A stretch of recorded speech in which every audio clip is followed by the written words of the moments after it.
Vamos falar de direitos humanos. Você sabe quais são os direitos garantidos aí para a humanidade? Eles estão funcionando aqui no Brasil, será? A nossa convidada de hoje é uma especialista que trata e trabalha com o tema há mais de 15 anos. Solta a vinheta.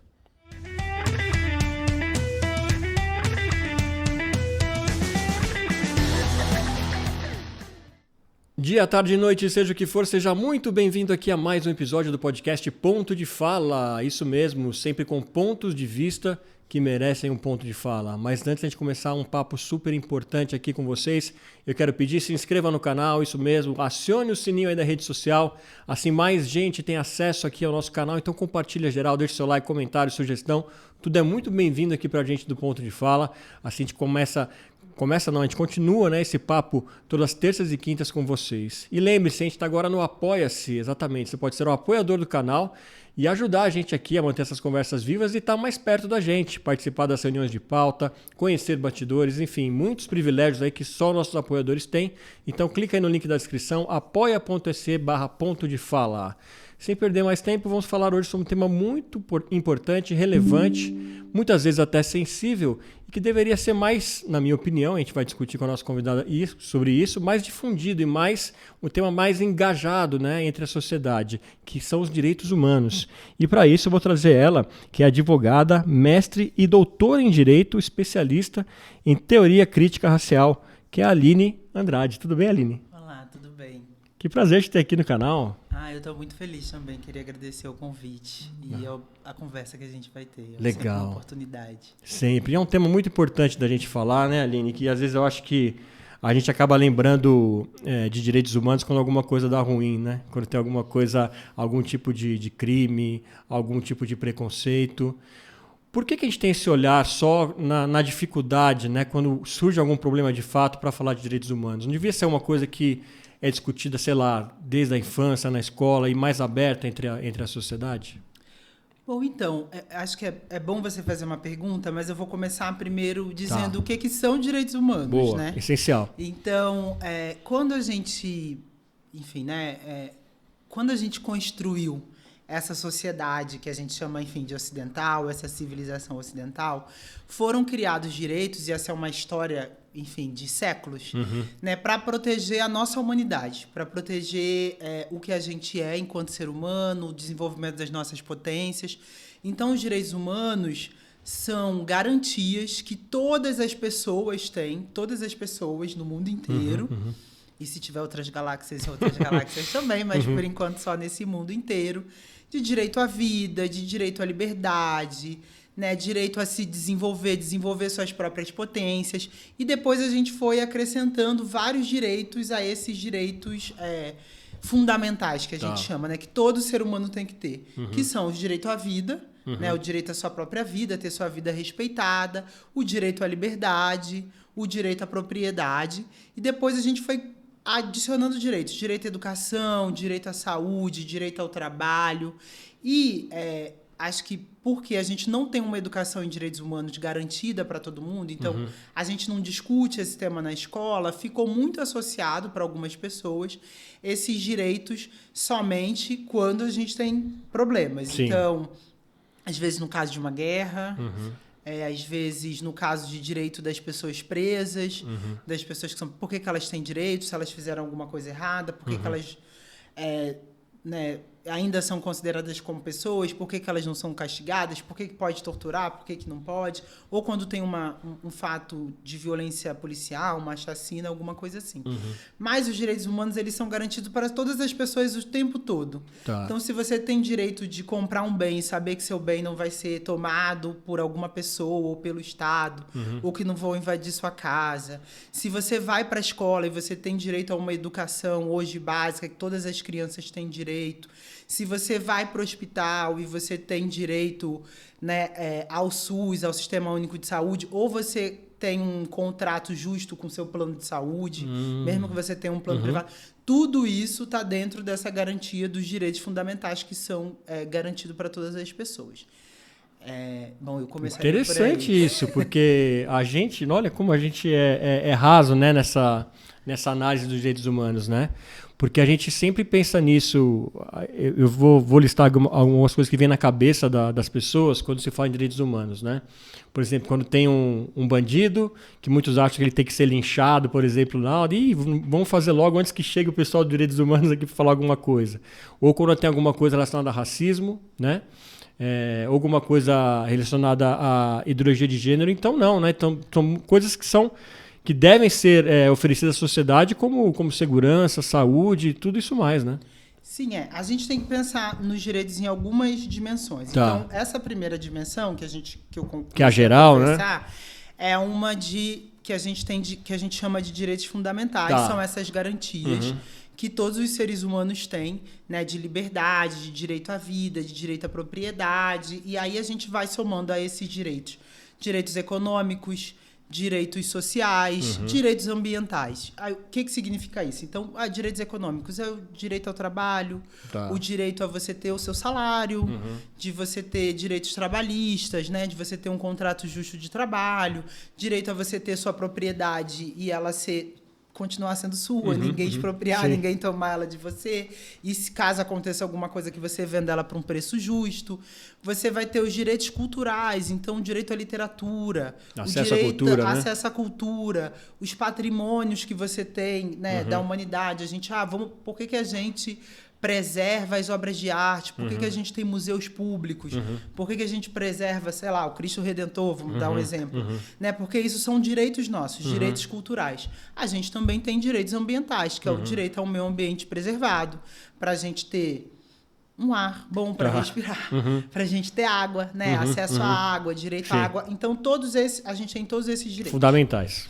Existe uma outra dimensão do direito, que é quando a gente vai proteger essas mesmas pessoas, esses seres humanos, de violações.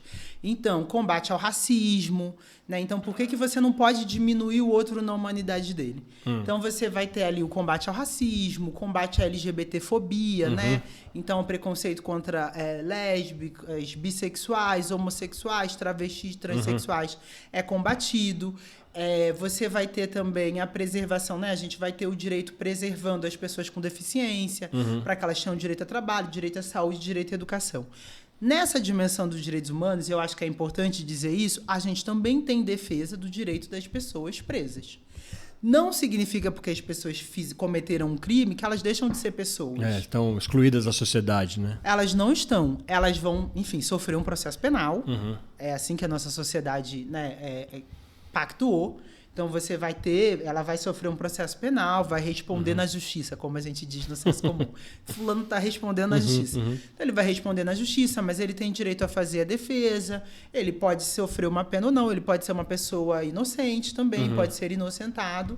E aí, ele vai seguir a vida dele, caso ele seja inocentado, né? Sem ter nenhum preconceito. Caso ele seja condenado, ele vai cumprir uma pena.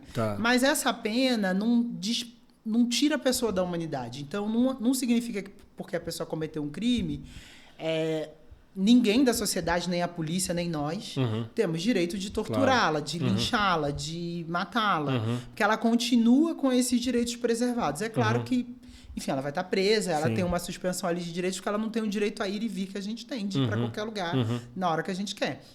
Mas ela continua tendo uma garantia de direitos. E aí eu acho que o que aconteceu, e eu acho que isso um pouco por a gente não discutir direitos humanos com a população no geral e não ter uma educação, né, que explica para a população, para todo mundo, né, por que a gente tem esses direitos, ficou associado só a essas coisas negativas. Mas eu sempre gosto de dizer para a pessoa, o que a gente está preservando quando a gente pensa em direitos é a nossa humanidade.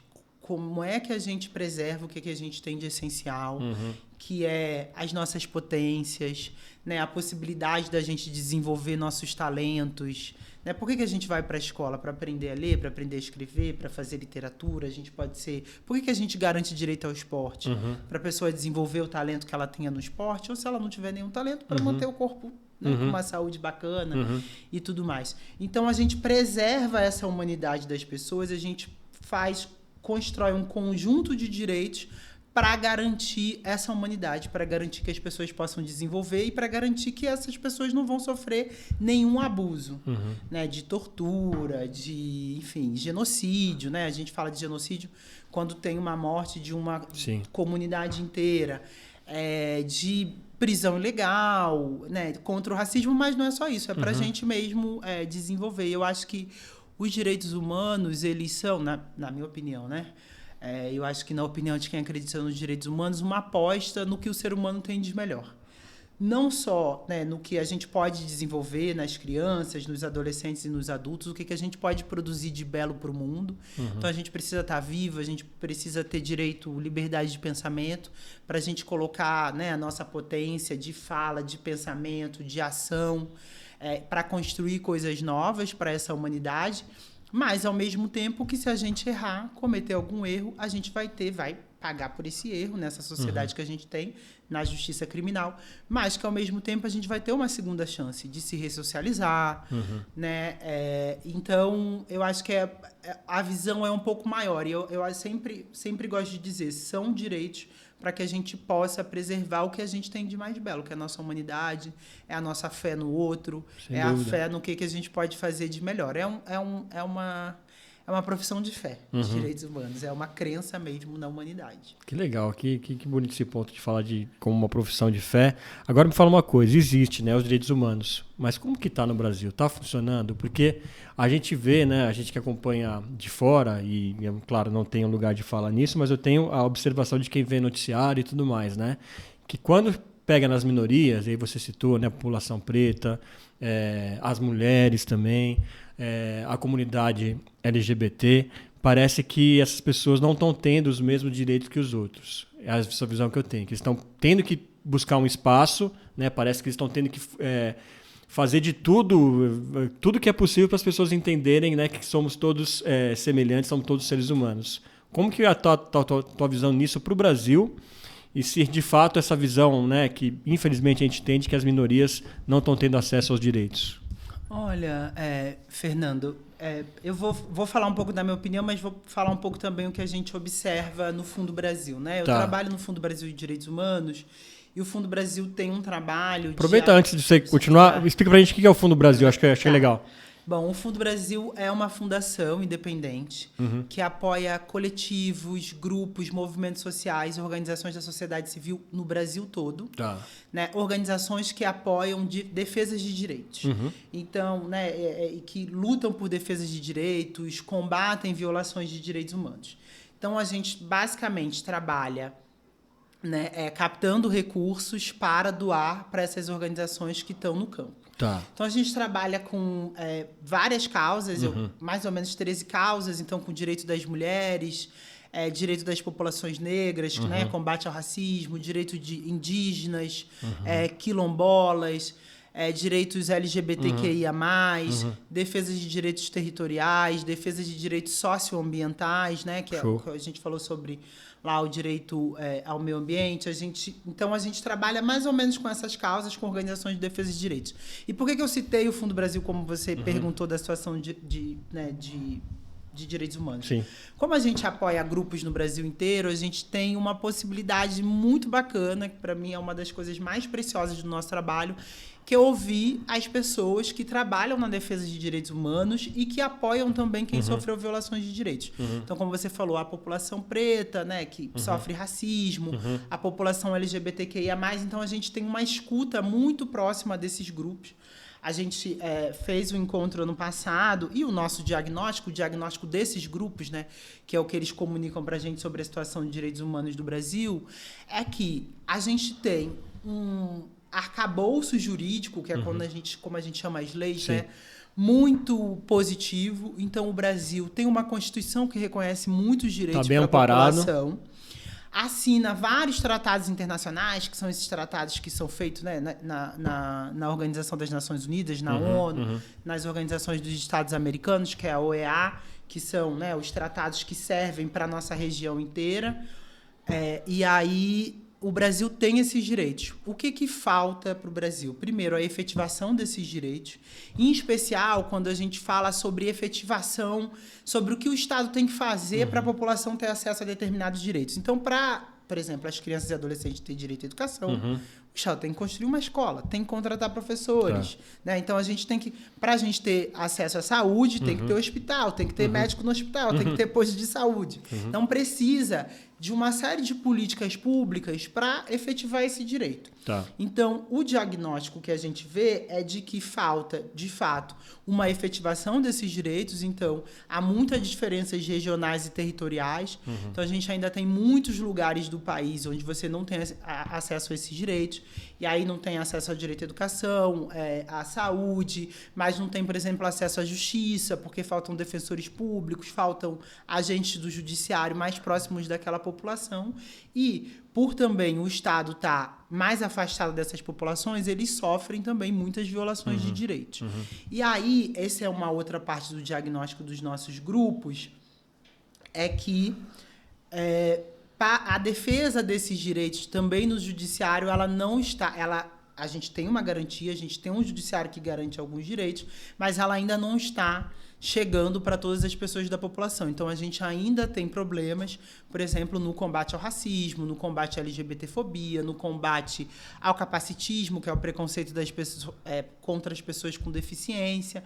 Então, isso e a violência contra as mulheres também, que é uma questão quase, é uma epidemia no Brasil, né? E que, embora a gente tenha um aparato estatal e muitas organizações da sociedade civil mobilizadas para tratar, para cuidar desses direitos, para cuidar das pessoas, na verdade, né, que sofrem violações de direitos humanos, a gente ainda tem muito para fazer. O Brasil ainda é um país com muitas violações de direitos humanos, né? E aí eu citaria essas que eu falei, né? Racismo, LGBTfobia, violência contra as mulheres, aí a gente está falando de violência doméstica, mas de feminicídio, violência contra mulheres trans, também a gente tem um número muito alto no Brasil, e tortura no sistema prisional, muitas prisões ilegais, né, que a gente chama de que são prisões sem provas, que as pessoas ainda não foram, né, muitas prisões provisórias, que as pessoas ainda não foram a julgamento. Então a gente tem quase 40% das pessoas presas no Brasil não foram a julgamento ainda. 40%? Quase 40%. Estava em 38%. Caramba, Lina. Não foram julgadas ainda, então a gente ainda tem muito trabalho para fazer. A notícia boa é que tem muita organização da sociedade civil, muita gente colocando suas mentes e corações nesse trabalho, dispostas a defender direitos e a propagar, né, os direitos humanos enquanto aí uma causa para que a gente tenha igualdade entre nós e construa um país melhor. E onde que está essa falha do sistema, então? Né? Que você falou que existe o aparato, né, judicial, teoricamente, para que se garanta esses direitos. E onde que ele acaba falhando, assim, para não combater um crime de racismo, por exemplo, ou para dar uma pena não tão justa, ou não justa, né, de fato, para uma violência contra a mulher? Onde que acaba falhando esse sistema e se atrapalhando, que a gente identifica, putz, aí não foi cumprido o direito? Olha, eu acho que são em várias coisas, assim. Esse é um diagnóstico que dava quase uma tese de doutorado. Se a gente fosse ver tudo que está faltando. Mas uma coisa que eu gostaria de pontuar, eu acho que é o primeiro que a gente conversou aqui, é essa educação em direitos humanos, né? A gente entender o que são direitos. Por que a gente respeita esses direitos, né? Para construir, de fato, uma democracia. Um país onde as pessoas sejam respeitadas em suas crenças, né? Em suas potências, né? Então, acho que a gente tem... falta isso ainda. Então, a gente não tem, por exemplo, uma educação em direitos humanos, mas uma educação de gênero também, para a gente entender, uma educação para uma cultura de paz. Algumas pessoas diriam, né? Como é que a gente resolve nossos problemas dialogando, sem violência? Como que a gente constrói, por exemplo, meninos e meninas, homens e mulheres, que não pensam, jamais pensem a violência como solução dentro da relação com aqueles que convivem. Então, acho que isso é uma educação. E a gente tem problemas estruturais no Brasil, né? O Brasil foi um país que foi construído com desigualdade racial, com desigualdade de gênero, com desigualdade econômica, e isso vai se perpetuar nessa situação de direitos humanos que a gente vê hoje, né? Então, eu diria, além da educação, também a própria desigualdade estrutural que a gente tem hoje. A gente, às vezes, ouve falar disso como racismo estrutural, às vezes como desigualdade, às vezes acho que a questão de extrema pobreza também, que ainda é um problema no Brasil. Então, acho que tudo isso agrava a situação de direitos humanos do Brasil. Para além disso, eu acho que a gente tem mesmo o funcionamento do Estado. O Brasil é um país muito grande, E aí eu não gosto de colocar a culpa de tudo no Estado, não se trata disso, mas de fato a gente precisaria, primeiro, que a população acreditasse mais no Estado e acompanhasse as políticas públicas, o orçamento público, os seus vereadores, os deputados, né, o Congresso, para que a gente soubesse de fato o que está sendo feito e conseguisse pressionar, né, para o que a gente quer e para o que a gente precisa, não é só porque a gente quer, a gente precisa de um país melhor. Sem dúvida. Então, acho que um pouco disso, né? Então, acho que é o fortalecimento da sociedade civil de um lado e um Estado que preste esses serviços, né, que garanta esses direitos para a população. Então, eu também diria isso. Numa terceira coisa, não sei se eu disse 3 ou 4 agora, tô na dúvida. Tudo bem. A gente contabiliza depois. Uma terceira coisa, o que eu diria é o judiciário. Tá. E aí, isso tem um pouco a ver com a minha formação, né? Eu sou formado em Direito, aí estudei Direito. Fiz graduação, mestrado, doutorado em Direito e adoro. Se não gostasse também dava com problema. 15 anos estudando Direito, legal. Mas gosto bastante e eu acho que a nossa população sabe muito pouco dos direitos e sabe muito pouco como acessar a justiça. E aí eu acho que isso não é exatamente um problema só da população, mas um problema também do judiciário, que se encastelou, ficou muito distante da população brasileira. Então, por exemplo, você vê como é legal quando tem mutirão de direitos, como tem mutirão de regularização de documentos, né? Quando o judiciário chega perto da população, seja através da defensoria, seja através dos tribunais e tal, como a gente vê grandes transformações com coisas, né, menores. Então, eu acho que a população também cada vez mais conhecendo os seus direitos e sabendo como acessar a justiça e tendo, claro, assistência para isso. Sim. Você não vai na justiça sem um advogado e tal. Por isso a importância também das defensorias públicas, da gente estar acompanhando, né, das ouvidorias, que são, né, representações da sociedade civil que ficam próximos do sistema judiciário, para dar as prioridades da população para o judiciário, para que o judiciário possa trabalhar para o povo brasileiro. Eu também acho que esse ainda é algo que a gente tem que fazer. Tem muita gente trabalhando nisso. Mas eu acho que a gente tem muito mais gente consciente dos seus direitos também. A gente cada vez mais ouve, né, no jornal, né, lê, de que, olha, fulano foi buscar seu direito. Pelo menos está tendo uma discussão, né? Que antes não tinha. A população, quando vê alguma coisa, grava e manda e fica indignada. Então, eu acho que está melhorando. A gente está vivendo numa outra sociedade onde as pessoas têm mais acesso à informação, mas eu acho que a gente tem bastante trabalho para fazer ainda. Agora, quem são os heróis? Que eu acho que são heróis que atendem essa população mais carente, né?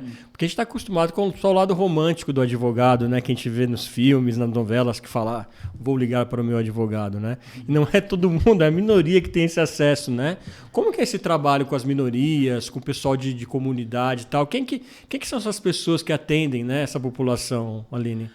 Olha, não tem heróis, mas tem pessoas, né, da sociedade civil. E aí, eu estou falando o tempo todo de sociedade civil. O que é a sociedade civil? Né? A gente está falando desses grupos, desses coletivos que se organizam para fazer, por uma determinada causa, para fazer uma determinada ação coletiva. Tá. E aí, quando eu falo de sociedade civil, às vezes parece que é um negócio super assim, mas pode ser sua associação de bairro, pode ser a célula da sua igreja, pode ser uma organização de mulheres, pode ser um pré-vestibular dentro da sua, um pré-vestibular comunitário, grupos que se organizem para fazer, alfabetização de crianças, desde organizações não governamentais, que são essas que a gente conhece, que estão pensando numa causa coletiva. Essas causas são muitas, né, como eu disse. Então, pode ser um grupo que está organizado, por exemplo, para defender a preservação dos biomas brasileiros. Está todo mundo só falando da Amazônia, mas a gente tem Amazônia, Cerrado, Mata Atlântica, Pradaria. Então, vamos supor, pode ser esse grupo. Pode ser aquele grupo que se reúne para pedir a instalação de uma escola, de um bairro, de uma escola num determinado bairro. Saneamento básico que falta. Saneamento básico que falta. Pode ser um grupo que se reúne, por exemplo, para lutar por educação superior. Então, eu quero ações afirmativas na universidade. Então, a gente tem esses diversos grupos e são pessoas comuns, viu? São pessoas comuns, são pessoas, às vezes, na maioria das vezes, são pessoas de suas próprias comunidades que percebem uma situação e se juntam para fazer essa transformação nos seus territórios. Então, por exemplo, a gente no Fundo Brasil trabalha com o que a gente chama de movimentos de base, né? Tá. Que são as próprias pessoas que estão ali naquela comunidade, que entendem que estão sofrendo alguma violação de direitos humanos ou que alguma coisa pode melhorar também. Às vezes é uma percepção, pô, isso aqui é legal, que bonita essa cachoeira, vamos preservar a cachoeira, olha... Tem um grupo de mulheres aqui, a gente está sofrendo, várias mulheres sofrendo com violência, vamos educar essas mulheres, vamos trabalhar com elas para que elas não sofram mais violência. Então pode ser isso. Né? E aí essas pessoas se reúnem por uma causa coletiva, essas causas podem ser várias. Essas pessoas fazem um trabalho de forma organizada e é isso que a gente chama de organizações da sociedade civil. Tá? Mas escolas, enfim, privadas, sem fins lucrativos, são organizações da sociedade civil, alguns hospitais, que também são sociedades, que são... Legal. Então, a gente tem um grupo muito grande de organizações da sociedade civil batalhando. E eu acho que essa é uma face do Brasil que a gente conhece muito pouco. Mas o Brasil tem muita gente mobilizada para garantir direitos, para ajudar as pessoas, para formar novas pessoas, né? E aí é isso que a gente chama de organização da sociedade civil. E até o que a gente conhece hoje de direito no Brasil, né, tudo isso também é resultado da luta dessas pessoas, que são pessoas comuns, que trabalham, né, que estudam, que criam seus filhos, ou não criam, se não quiserem ter, né, e que apoiam essa comunidade, que vão fazendo esse trabalho. Movimentos feministas, né? Eu sei que o feminismo também, nessa onda aí da gente... né, ter problemas com direitos humanos também, algumas pessoas ficam avessas, mas se hoje as mulheres podem votar, se as mulheres podem ir na escola, se as mulheres podem trabalhar, isso é resultado de uma luta por direitos. Nenhum direito que a gente tem hoje foi dado pra gente. Alguém lutou por aquele determinado direito. E aí são essas pessoas, são pessoas comuns, a gente chama de ativistas de direitos humanos. Em alguns casos, né, você pode ouvir o termo defensores de direitos humanos, que são essas pessoas da sociedade civil que estão mobilizadas para apoiar. E muitos deles não são advogados, viu? São mães, vítimas... na verdade, muitos não. A maioria, né? Não são advogados, por exemplo. Mas tem a experiência, ou teve a experiência, né? Teve a experiência. Às vezes, uma experiência de dor também, por exemplo. Eu poderia citar alguns movimentos, né? A gente tem as Mães de Maio, por exemplo, né? Que são... infelizmente, mulheres que tiveram seus filhos mortos pela violência policial e que se reuniram contra a violência policial. Então, são mulheres que eram donas de casas, que eram trabalhadoras, que criavam seus filhos, perderam seus filhos e se organizaram para denunciar a violência do Estado nas periferias. Você tem, por exemplo, populações indígenas lutando pela demarcação do seu território, pela preservação do seu bioma, sua forma de vida. E aí, indígenas, quilombolas, povos e comunidades tradicionais. Você tem, por exemplo, comunidades de periferia lutando para que tenha respeito pela periferia, né? Periferia, favelas, comunidades, para que chegue a estrutura do Estado naquelas comunidades, que formam as crianças. Então, são pessoas comuns que estão ali apoiando as outras, eu acho. Né? Não são heróis. De fato, o que eles fazem é um trabalho hercúleo. Né, de que é colocar suas mãos e suas mãos, mentes, corações a serviço dos outros. Isso é muito bonito. Mas são pessoas comuns que estão mobilizadas. Eu acho que é muito bonito quando a gente vê o resultado desse trabalho coletivo. E esses são os grupos que o Fundo Brasil apoia, né? Tá. São esses grupos que estão no Brasil todo aí apoiando a defesa de direitos, a promoção de direitos e combatendo violações. Que legal. Agora, a gente vai voltar só no lance do Estado, que embora esses movimentos são cada vez mais independentes, né, guiado cada vez mais por cidadãos civis, o relacionamento com o Estado tem que continuar, né? Uma hora ou outra, um acaba encontrando o outro. Como que está essa a receptividade ao tema e por que no Brasil a gente polariza tanto até quando fala de direitos humanos, né? A gente, em alguns polos de discussão, alguns fóruns de discussão, a gente vê muitos achando essa é uma agenda totalmente socialista, o cara que está interessado no direito humano é porque ele é esquerdista, não vou tratar disso e tudo mais. E a gente teve um governo recente, né, que não deu muita atenção para isso, com a expectativa que esse novo governo agora olhe de uma maneira melhor para isso. Você se depara com essa polarização de pessoas não interessadas por conta da agenda política nos direitos humanos, e como que a gente faz para separar disso, né? Porque, no meu ver, o direito humano, ou eu garantir o direito do meu próximo, devia ser uma agenda independente de bandeira, partido, etc. Né?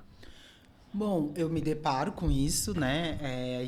Nos meus círculos pessoais e tal. E aí é até engraçado, né? Porque como eu fiz uma formação toda em direitos humanos, às vezes quando alguém vai, né? Ninguém chega numa mesa falando, eu fiz doutorado em direitos humanos, ninguém conta. Mas quando as pessoas descobrem, as pessoas falam, mas você fez direitos humanos? Fala, fiz bastante, inclusive, né? Estudei bastante direitos humanos, trabalho no Fundo Brasil de Direitos Humanos. Uhum. Então, isso é mais ou menos a minha vida. E as pessoas estranham, porque as pessoas esperam, às vezes, eu acho que as pessoas fizeram um estereótipo do que é o defensor de direitos humanos, que elas não conseguem entender que o defensor de direitos humanos é uma pessoa que está no nosso cotidiano, que é aquilo que eu contei. Aquela pessoa que se levanta contra a violência doméstica dentro de uma determinada comunidade e que organiza aquelas mulheres para buscarem seus direitos, ela é uma defensora de direitos humanos. Aquele grupo de associação de bairro que foi lutar pela educação e foi pedir uma escola nova ou uma creche, mulheres que foram lutar por educação infantil, elas são feministas e são ativistas de direitos humanos, né? Não é essa pessoa que está lá sentando como eu vou destruir os homens ou como eu vou destruir... a gente acha isso, né? Vamos acabar com os homens. Ou como eu vou destruir todo mundo que não pensa igual a mim. Não é sobre isso. Mas a gente sabe que isso ficou muito polarizado. A gente viveu momentos aí... E aí não é só uma realidade do Brasil. A gente tem um crescimento aí de uma extrema-direita que tem falado contra direitos humanos, né, e associado esses direitos humanos a um determinado espectro político. Primeiro que isso não é verdade. Os direitos humanos são uma agenda, e eu sinto dizer para as pessoas, liberal. Uma agenda extremamente liberal. Eu já ouvi falar isso também, É uma agenda extremamente liberal. Ele foi criado pela Organização das Nações Unidas do combate ao nazismo. Então, né, foi ali uma pactuação de todos os estados que os horrores da guerra, os horrores da tortura, o genocídio que aconteceu contra os judeus não iam se repetir. Aos poucos, isso foi se expandindo no mundo, porque aí, né, você tinha os países africanos, que eram colônias e que estavam sofrendo expropriação de suas riquezas, estavam sofrendo tortura, as colônias na Ásia, na América, pedindo também seus direitos, os povos pedindo, por exemplo, o direito a livre exercício de religião, de crença, então, com os conflitos entre, né, a gente sabe, muçulmanos, católicos, povos e comunidades tradicionais, cristãos, evangélicos, que a gente tem não só no Brasil, mas no mundo como um todo. Então, os direitos humanos é uma agenda liberal de autodeterminação dos povos e de preservação dessa humanidade no mundo todo. Ela não é, muito pelo contrário, até o que a gente vê assim, de direitos econômicos e tal, foi uma resposta do capitalismo ao socialismo, por exemplo. Então, direito ao trabalho, né? Não vamos expropriar os bens de produção. Não estão pedindo para... Não, vamos tomar todas as fábricas. O que a gente está pedindo é direito ao trabalho. Eu vou trabalhar, a fábrica é sua, você me paga meu salário, eu tenho direito a férias e 13º. Isso é uma discussão liberal. Ela não é uma discussão que está no espectro político nem de esquerda, nem de direita. E aí, eu acho que isso foi sendo apropriado, né, e foi tendo uma discussão que foi afastando a população desse termo. E aí eu já ouvi de tudo. Olha, esse termo de direitos humanos não tem salvação, não adianta, vamos falar de direitos fundamentais. Vai ter que mudar o termo. Vai ter que mudar. Mas o termo é esse, gente. E a discussão é para além do Brasil, eu acho. É uma discussão, eu não diria universal, porque essa é uma palavra discutida no campo dos direitos humanos, mas é uma discussão, pelo menos, global. Sim. Né? E é uma plataforma que todo mundo está trabalhando ainda sobre isso. É uma gramática, eu gosto de dizer, né? É um jeito com o qual a gente vê o mundo e que a gente consegue compartilhar sonhos, desejos, formas de ver o mundo. E ele é fundamental para a democracia. Então, aí você falou um pouco do Estado, que não tem como a gente desviar. E aí o que eu queria dizer, né? A gente construiu... O que foi entendido nas sociedades liberais, eu repito, como ideal para a gente manter aí uma convivência harmônica, foi a construção de sociedades democráticas. Para uma sociedade democrática, você precisa de um Estado forte. E aí, quando eu digo um Estado forte, não quer dizer que é um Estado que vai abraçar tudo, mas um Estado que tenha uma legislação, que tenha eleições periódicas e que você possa confiar naquelas instituições. Né? Confiar nas eleições, confiar que a pessoa que foi votada mesmo e tá lá porque tem direito e tudo mais. E depois você vai ter uma sociedade civil fortalecida. Essa sociedade civil fortalecida, ela é formada por essa sociedade civil organizada, que eu falei, dos grupos e coletivos, mas ela é formada pelos indivíduos também que estão vivendo suas vidas e não necessariamente estão ali naquela organização. Você precisa dessas três coisas, né, de um Estado, né, democrático de direito, como a gente fala. Então, para o que a gente construiu hoje como ideal, a gente precisa de uma democracia, com uma sociedade civil independente fortalecida, que atue independente do Estado, e com um Estado ali que tenha uma legislação, uma Constituição que seja regido por leis, digamos assim. É isso que a gente construiu. E aí, se a gente pensar, quando a gente fala assim, os Estados Unidos é uma democracia, só para dar um exemplo bem senso comum. Estados Unidos é o centro do capitalismo no mundo. Existe uma Constituição americana que defende direitos humanos, direitos fundamentais. Tem lá 14 emendas de defesa de direitos. Na Inglaterra tem, no Japão tem. Então, essas sociedades que a gente tem, no Brasil tem, né? Na Colômbia tem, né? Para a gente não citar, a gente tem a Carta de Direitos Humanos dos Estados Africanos. Então, a forma que a gente construiu, a gente vai trazendo direitos para todo mundo. Eu acho que é uma bobagem e uma perda de tempo. E aí eu digo uma bobagem, não é porque não seja importante, porque trouxe problema para todo mundo, mas é porque é uma perda de tempo e de energia nossa. A gente está discutindo se isso é de direita, se isso é de esquerda. Do que a gente está... Acho que o que a gente tem que discutir é que sociedade a gente quer viver.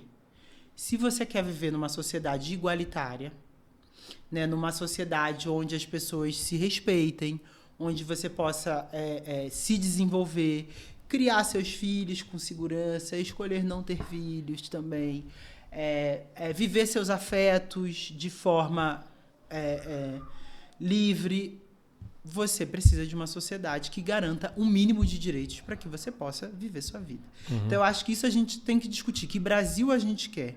Que direitos a gente precisa garantir para que a gente viva nossas vidas, inclusive para fulano ser direita, fulano ser de esquerda, fulano ser socialista, fulano ser apolítico, não querer saber de política, fulano ser ultraliberal. A gente precisa de uma plataforma para que isso aconteça. A plataforma é a democracia, né? É o Estado democrático de direito, né? Então é a democracia e a garantia de direitos. É isso que eu diria. Esse é o básico. O resto a gente discute como faz. Nossa, eu vou depois ouvir várias vezes essa fala da Aline, que é ótima para a gente debater esse tema sobre, né, de que não há um lado do direito humano, né, nem direita nem esquerda. O lance do liberalismo eu adorei. Eu preciso depois decorar essa fala para difundir também. Agora, muita gente tem receio de trabalhar com direitos humanos, né? Porque desde do cinema, a gente pegar lá na Tropa de Elite, o vereador perseguido era aquele que buscava os direitos humanos da comunidade. E a gente teve, infelizmente, o caso da Marielle, que era uma pessoa que trabalhava essencialmente, né, em busca dos direitos humanos, né? Você já viu, por você mesmo, se sentiu ameaçada por defender direitos humanos, ouviu pessoas à sua volta, né, sendo ameaçadas, e queria ter a sua opinião, assim, por que tanto tempo, né, você como advogada, para se resolver o caso da Marielle, por exemplo? Bom, o caso da Marielle eu acho que é um caso que impactou todos nós, todos e todas nós. Eu acho que porque é uma potência, é uma vida que é ceifada, né? A Marielle foi a 5ª vereadora mais votada do Rio, então uma mulher negra eleita, de comunidade, de favela, que foi morta, que deixou, enfim, sua família, né? E seus amigos e tal, teve sua vida interrompida exercendo o seu direito, que era o direito de votar e ser votada, né? Ela foi votada, estava exercendo o seu direito político. Então, acho que esse é um problema, isso impactou a todas nós, porque é uma violência política que escancara uma violência política contra mulheres no Brasil, e aí eu falo isso por mim, mas também porque esse é o diagnóstico, né, dos grupos, dos movimentos sociais brasileiros. Então, escancara uma violência política. A gente tem várias mulheres que sofreram violência, foram ameaçadas pelo simples fato de se candidatarem. Então, eu acho que ou de terem uma posição diferente na política, ou por se levantarem contra os ciclos de violência que viviam, né, por falar e por existir. Então, acho que isso é um impacto também, né? Isso é um fenômeno da violência contra a mulher, que é essa violência doméstica, que é o feminicídio, que é a violência política. Então, acho que o assassinato da Marielle traz isso para nós. Esse é um fenômeno que não aconteceu só no Brasil. A gente tem a violência política acontecendo em toda a América Latina. A gente teve outros casos na América Latina também, infelizmente, de muitas vidas ceifadas. E aí, eu acho que ele é um símbolo dessa violência contra pessoas que estão defendendo direitos. Defendendo direitos que são de todos, não eram só de Marielle, de todo mundo, né? Quando a gente tem uma vereadora eleita assassinada no Brasil interrompendo, não é um ataque só a Marielle, não é um ataque às mulheres negras, é um ataque à democracia brasileira. Então, acho que é por isso que impacta tanto. Eu não tenho elementos, não faço parte do processo, não tenho elementos para falar sobre o processo da Marielle em si, mas é importante dizer da violência simbólica que foi o assassinato da Marielle para as mulheres negras, para as mulheres, né, para as pessoas LGBT, mas para a democracia brasileira. Eu acho que é importante a gente discutir essa violência simbólica e que a solução, né, do assassinato de Marielle é algo que é devido, em primeiro lugar, à família dela, obviamente, mas a nós, enquanto cidadãos brasileiros. Não é possível a gente permitir que isso aconteça numa sociedade democrática. Então, eu acho que a gente precisa falar sobre isso. Agora, o Brasil, infelizmente, essa é uma estatística complicada, é um país onde você tem... É o primeiro país da América Latina em violência contra defensores de direitos humanos. Então, defender direitos humanos é perigoso no Brasil também. Meu Deus. A gente tem muitos conflitos agrários, muitos conflitos com grandes empresas, conflitos territoriais, que, de fato, acho que a gente não pode mentir sobre essa dimensão. Uma parte das pessoas que estão defendendo direitos humanos são ameaçadas, têm suas vidas ameaçadas, e precisam fazer uma série de coisas ali para ter sua vida resguardada. Então, a gente tem... Até o Fundo Brasil trabalha com um programa chamado Defensores de Direitos Humanos, que é para trabalhar com a criação de uma cultura de proteção e segurança, né, para esses ativistas de direitos humanos que são ameaçados. A gente também tem vários vereadores ameaçados. A gente não trabalha com essa dimensão, mas isso acontece no Brasil. Você tem muitos que ativistas... nem vem a público, né? Não vem, mas teve um relatório agora. A gente tem um comitê brasileiro de defensoras e defensores de direitos humanos. Tem algumas organizações que trabalham com isso, Justiça Global, que tem feito Terra de Direitos, tem feito relatórios denunciando essa violência. Então, tem muita violência em conflitos rurais, em meio agrário, mas também em comunidades de favela. Todo mundo viu também, por exemplo, o caso dos Yanomamis, né? Sim, nossa. Muitos dali foram ameaçados porque estavam defendendo seu território contra grandes empresas, contra mineradoras e tudo mais. Então, isso é algo que acontece. Então, a gente tem esse programa para criar a cultura de proteção e segurança, e a gente tem um programa também que é o Emergencial Defensores de Direitos Humanos para as pessoas nessa situação. Às vezes precisa instalar câmera na casa, às vezes precisa sair do território mesmo, porque está ameaçado e não vai conseguir mais ficar ali e preservar a sua vida. Então, isso também é uma dimensão difícil, pouco conversada na sociedade brasileira, mas que acontece bastante. Então, o caso da Marielle é esse símbolo, né, de violência contra um ativista de direitos humanos, mas isso está acontecendo todos os dias no Brasil com pessoas que a gente não chega a conhecer, e muitas vezes em territórios onde a gente tem pouca repercussão sobre esses casos de violência.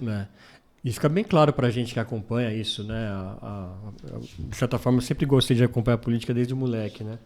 E a gente teve outros casos, né, que também foram de assassinato de político e tal, e que foi resolvido muito mais rápido, né? Porque o cara, enfim, era um cara que estava aqui no meio da sociedade mais rica, era um cara branco, era um homem e tal. Então, enfim, a gente percebe que tem até isso, né? De que as coisas são deixadas de lado ou vão num ritmo diferente até de investigação. Enfim, daria até um podcast inteiro para a gente falar sobre isso, das possibilidades, né? Infelizmente, né, Aline? E me diga uma coisa, agora para quem quiser, então, está interessado em ser uma dessas pessoas que você falou aí, né? Que não são heróis, mas são pessoas normais, interessadas em um mundo mais justo, mais parelho, com direitos humanos mais acessíveis a todos. Como que ela pode procurar o fundo? O que você indicaria para ela procurar na sua comunidade? Como que começa a ser um ativista assim, Aline? Para quem tem interesse em estar nessa vida, como você já está há tantos anos. Eu vou responder as duas perguntas. A primeira é quando começa a ser um ativista, eu acho que é procurando mesmo nas suas comunidades. Quais são as causas que te motivam? Quais são os grupos que estão próximos a você que já estão trabalhando com isso, que podem te apoiar? E aí, isso pode acontecer de várias formas em vários lugares, não tem uma receita, mas o que eu posso dizer é que sempre tem alguém que já pensou o que você está pensando e que está procurando mais alguém para se somar, para fazer melhor esse trabalho. Então, acho que saber um pouco sobre as causas que te mobilizam é uma possibilidade de ser um ativista, e eu acho que o que precisa, eu sempre digo para as pessoas, né, é disponibilidade e disposição. Né, que é de conhecer, de se desafiar nos seus conhecimentos, né, de conhecer outras pessoas ali e de fazer uma causa coletiva. E são várias, né, em vários lugares, por exemplo. Né, então, o Fundo Brasil, por exemplo, já apoiou todo tipo de movimento, coletivos em comunidades de terreiro, mas coletivo de mulheres evangélicas, por exemplo,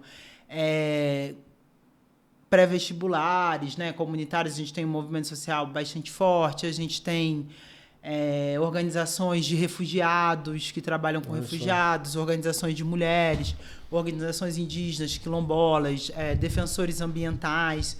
Então, dependendo da causa movimentos feministas e tal, dependendo da causa que te motiva, eu acho que é um pouco pesquisar isso. Hoje em dia você tem muito acesso à informação, né, na internet e tal, mas procurar nos seus territórios quem já trabalha com isso. Sobre o Fundo Brasil, eu acho que, primeiro, né, o Fundo Brasil é um lugar onde acredita nessa sociedade civil organizada, então, e acredita que a sociedade civil organizada e fortalecida é um pilar fundamental para a democracia.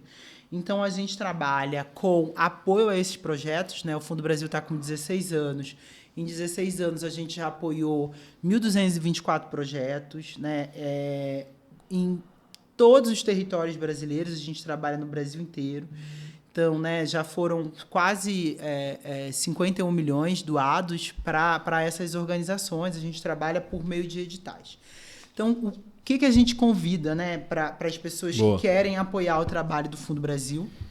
A gente trabalha recebendo doações e repassando para esses grupos que estão trabalhando com direitos nos seus territórios. A gente, no Fundo Brasil, acredita que quem está vivendo a situação e quem está no território são as pessoas que estão em melhor posição para criar soluções para aquele território e para aquela determinada situação.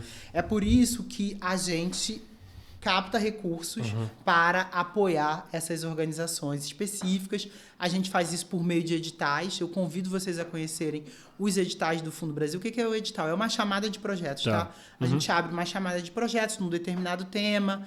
Como eu disse, direito de mulheres, justiça criminal, direitos de egressos, indígenas e quilombolas, enfrentamento ao racismo, a partir da base, é um dos nossos editais. A gente abre esse edital, esses grupos mandam projetos. Há uma seleção, né, desses projetos, e aí a gente doa o recurso para essas organizações que vão desenvolver os projetos nos seus territórios. Então, a gente acredita muito em soluções criadas pelas próprias comunidades, e é por isso que a gente apoia esse trabalho, né? E são organizações de defesa de direitos também. A gente também trabalha com emergenciais, né, que é esse emergencial que eu contei, para defensores de direitos humanos, mas também para indígenas e quilombolas em situações especiais. Trabalhamos com a SOS Amazônia, na época para prevenção de queimadas na Amazônia, para ajudar, né, as comunidades a combater queimadas e tal. E na época da Covid fizemos um fundo emergencial Covid também, diante da crise humanitária que a gente estava vivendo naquele momento. E aí a gente também faz evento, tem evento, tem o lançamento das nossas campanhas, a gente tem a plataforma Brasil de Direitos. Eu queria muito convidar as pessoas também. Por Quem favor. quer saber, né, sobre ser ativista, Claro. a gente, na plataforma Brasil de Direitos Humanos, a gente traz texto desses grupos apoiados. Tá. Então lá você pode conhecer os grupos. Eles falam sobre direitos humanos, a gente tem uma série, que bom que você perguntou, que a gente tem vários videozinhos das pessoas explicando sobre direitos também, né? É uma inspiração para quem está interessado, para né? quem está interessado, é um lugar muito bacana e é um lugar onde o Fundo Brasil dá possibilidade, na verdade a gente tem a honra, né, de que os grupos coloquem ali as suas posições sobre defesa de direitos, divulguem seus trabalhos. E eu acho que é um lugar super bom para começar a entender também sobre direitos humanos. Não é porque a gente faz, mas é porque é muito legal, tem grupo do Brasil todo. E são perspectivas que é difícil a gente encontrar né, na grande mídia e tal, porque são perspectivas locais e eu acho que a gente tem esse olhar privilegiado lá na plataforma. Que legal. E como que faz para acessar? No site do fundo? Qual que é o endereço? Brasildireitos.org, www.brasildireitos.org. Legal. A gente vai deixar tanto esse site quanto do fundo, a gente deixa na descrição. Agora, uma pergunta que eu gosto sempre de fazer com quem trabalha com coisas assim que nos inspiram, como você, Aline, o que é teu combustível? O que te faz acreditar, a levantar cada manhã que você está fazendo a diferença e que tá valendo a pena? Olha, eu faço uma brincadeira. Sempre com a minha mãe. Eu falo, cara, eu tenho um defeito terrível, né? Eu gosto de gente, eu adoro as pessoas. Eu gosto de ouvir as histórias, eu gosto de ouvir... Eu falo, né? Tem gente que prefere livros, tem gente que prefere bichos, tem gente que prefere árvores. Eu gosto disso tudo. Mas amar mesmo, eu gosto de gente. Eu adoro ouvir as histórias, eu adoro ouvir as pessoas. Eu acho que o combustível para o trabalho do Fundo Brasil é saber... né? Na verdade, para o trabalho do Fundo Brasil e para o meu trabalho no Fundo Brasil, né? Porque é saber que a gente apoia essa sociedade civil organizada que acredita num país melhor, que acredita na construção de um Brasil onde as pessoas não vão sofrer violência, onde as pessoas vão se desenvolver ao seu máximo, onde as pessoas acreditam na coletividade, porque para você, né, tomar seu tempo, tá todo mundo muito ocupado fazendo muita coisa, tem que trabalhar, tem que ganhar seu pão. Tomar seu tempo para olhar para um direito que não é só seu, um direito coletivo, para preservar o meio ambiente, que é para uma pessoa que você nem sabe quem é, que vai ver esse meio ambiente amanhã, né? Isso é algo, acho que nos motiva, assim, ver a potência do grupo, ver a potência dessas pessoas, dessas mulheres, desses homens no Brasil inteiro que estão, primeiro, eu acho que tendo a ousadia de ser quem são e de defender o direito de ser quem são, serem pessoas negras, serem pessoas indígenas, quilombolas, LGBTQIA+, né? E acreditando mesmo na construção de uma humanidade, de um país onde as pessoas vão se respeitar e que a gente vai ter um mínimo de direitos garantidos para todo mundo, independente, que não vai ser uma questão de sorte. Eu acho que é um pouco dizer isso. Quando a gente defende direitos humanos, é a gente defender que as pessoas não vão ter as coisas por causa de sorte. Porque quando a gente tem boa educação, porque a gente nasceu numa família rica, a gente teve sorte. A gente não escolheu o nosso nascimento. Ou, sei lá, se você é um gênio do ouvido absoluto e você vai... Ou se você nasceu com um talento absurdo para o futebol. A maioria de nós nasce mediano, né? Não, todo mundo vai ser, sei lá, um Fora Pelé, um Beethoven, né? Sei lá, uma Beyoncé. Não é assim. A gente nasce, né? E aí, como é que a gente faz para garantir que essas pessoas todas vivam bem, desenvolvam suas potências, tenham um direito que a gente se respeite nas nossas diferenças e que essas diferenças virem diversidade, virem riqueza, não virem desigualdade. Eu acho que esse é o nosso combustível. Acreditar mesmo na construção de um país melhor e ver o quanto de gente está trabalhando com pouco recurso, gente. Se vocês vissem o que as pessoas fazem com o que a gente doa, vocês iam ficar assim. Eu cada vez fico impressionado, porque a gente doa recurso, é muito recurso para muita gente, mas não é assim uma fortuna, né? Então os grupos, a gente apoia grupos de base que vão ter projetos de 40 mil por ano. Né? 40 mil por ano, fala, nossa, 40 mil é muito dinheiro, mas assim, 4 mil, 3 mil e pouco por mês, 3.800 por mês, vamos botar por aí.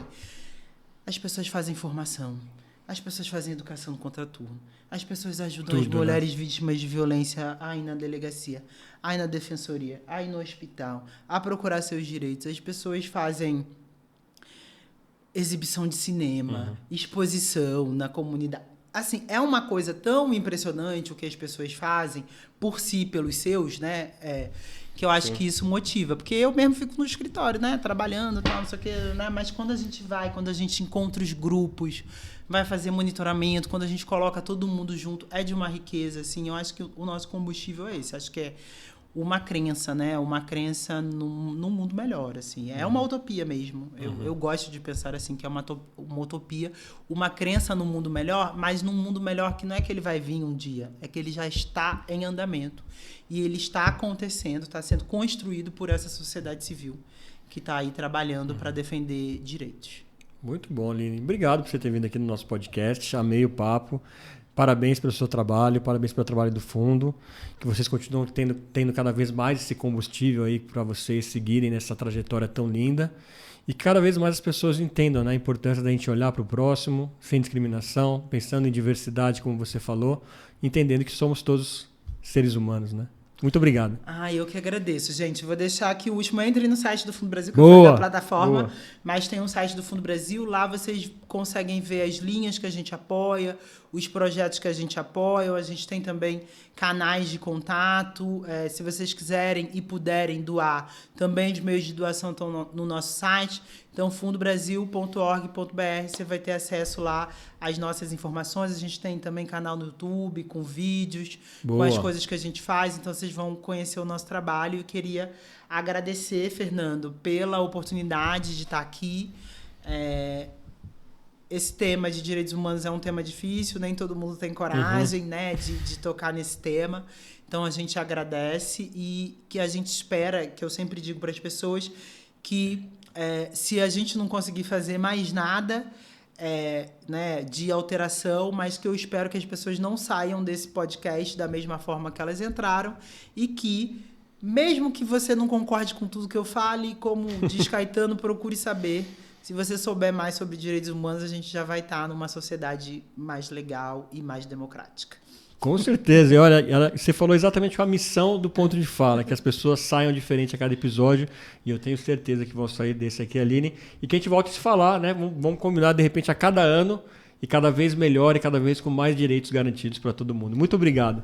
Obrigada. E obrigado a você que acompanhou mais um episódio aqui do podcast Ponto de Fala. Não se esqueça, se inscreva aí no canal se você ainda não o fez, deixe seu like, comentário, compartilha com todo mundo, assim o danadinho do algoritmo vai entender que tem mais gente interessada aqui nessas conversas transformadoras e o canal só vai crescer. Então compartilha geral, deixe seu like e também clica aí no Apoia-se, tá? O link está na descrição, apoia.se/Ponto de Fala e saiba como ser um apoiador.